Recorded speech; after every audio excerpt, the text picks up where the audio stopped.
wondered what your child was learning while you were playing? Even though it might just seem like a silly game or playing with toys, your child is actually making a lot of connections in their brain and actively learning. By the age of 5 years old, 90% of a child's brain has already been developed.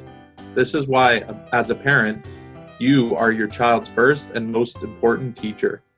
While academics are a preferable method of learning for older children, younger children learn when they play. When you partner with your child in play, you can help facilitate that learning and introduce new skills and ideas to them as you play back and forth. Developmental milestones are important tasks your child should be working on and mastering as they get to certain ages. You may be working on these milestones already without even knowing it. It can help to check out ages and stages for different skills and activities to master. Following your child's lead and building on these skills can have an important start in their learning and helping them learn new skills.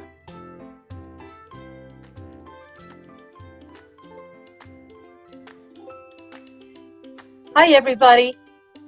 We formulated a plan throughout the summer to have some fun and to make a video for families. This is a collaboration between Michael, our early literacy specialist, Leanne, my colleague, and Sharon. We all brought our own ideas and our own flavor to this video.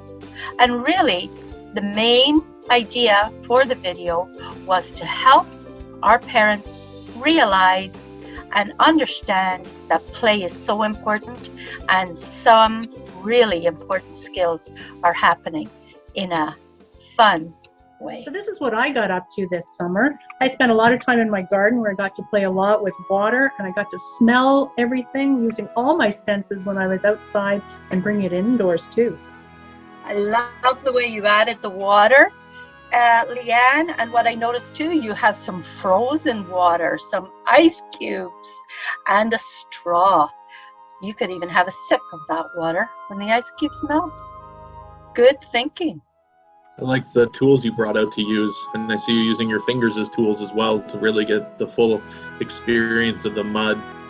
I like the way that you're manipulating the mud with your fingers, drawing lines, and then you add a little bit of temperature in there too to change the temperature of the mud. I like, Leanne, through your connection to nature, that you've been able to express gratitude in your experience with it, so in the full sensory way.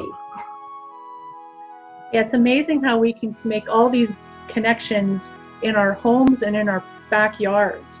There's so many different experiences just waiting to happen, whether it's in tub time or in the kitchen when you're helping wash dishes. You can do some science if you want. As you said, Michael, watching the ice melt. So many different exciting things happening. Watching things fall, catching who's going to be faster. All these guesstimating games that can play just in the kitchen sink or in the garden. I really like, Michael, here you're playing with blocks, and I love how you've got all the different colors, and it looks like you're sorting the colors using your hands. I like the way you added some small world, some people. That's a great way to build imagination and help our children be more creative. Our little teddy bears here, and what a good grip with those tongs. Really like playing with blocks. It really, something I'm always working on is my fine motor skills, making sure to get better with my fingers and manipulating small parts. It helps with reading and writing and all those skills as you get older and you want to turn pages and write with a pencil. So I really enjoyed using the tongs to manipulate the bears, and moving the arms on the people and sticking them down to those pieces. And Michael, through the building process, you can see your confidence is building as well, right? So as you make those choices, you're going to feel good about it or change your choice and build your self-esteem. Yeah, I really liked sorting everything and matching the colors, and then even cleaning up became a part of it too, because tearing those blocks apart can be one of the harder parts that requires a lot of that finger strength. Yeah, we take a lot of practice. And this reminds me of what Pat's doing outside. being able to bring all these materials outdoors and figure out a way to make it all work together takes a lot of practice and cooperation. The wind was not my friend this day that I tried to make a fort outside.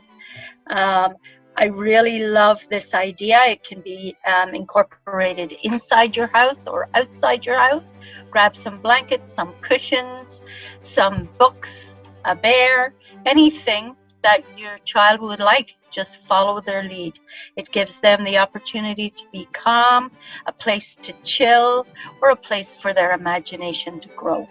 Like how you're working against the elements, it gives it a bit more of a resistance when you're lifting those materials and manipulating them and working on your balance and core strength and bouncing up and down. And Pat, finding that quiet spot in the day that you can nest and understand yourself by self-regulation, protection, and self-soothe. And just like soothing and connecting, using crayons and markers, they all move so differently, and just figuring out how all these materials work takes a lot of practice. Making the different shapes and using the different materials takes a lot of practice. What I noticed too, Sharon, in your video is just the pressure that it takes for making those circles and those curved lines. The pressure is different for when you're operating a crayon or a paintbrush for those little muscles. I like the way that you're using the markers and crayons and paint as an extension of yourself to make what you want to make and express the way you want to express yourself. And I also really like how I'm noticing the connection between when I was using the tongs and you were using the pen and pencil. We were both using our pointer finger and our thumb to hold those pieces together. Takes a lot of concentration, but looks like we got it down. Yeah, so through mark making and painting, children can express their feelings, learn to name their emotions, and recognize that self-fulfillment. Well, I hope you enjoyed our video as much as we enjoyed making it. I hope it inspired you and just gave you some ideas of what can be happening when your child is playing. And remember, play your child's way. This is just a glimpse of the learning your toddler is doing while taking part in these activities. These are just 4 of our ideas relating to developmental areas that we decided to focus on today. Every interaction and every time you play can be an opportunity for your child to learn. If you want more information on developmental milestones and activities for your toddler, you can check out some of these links.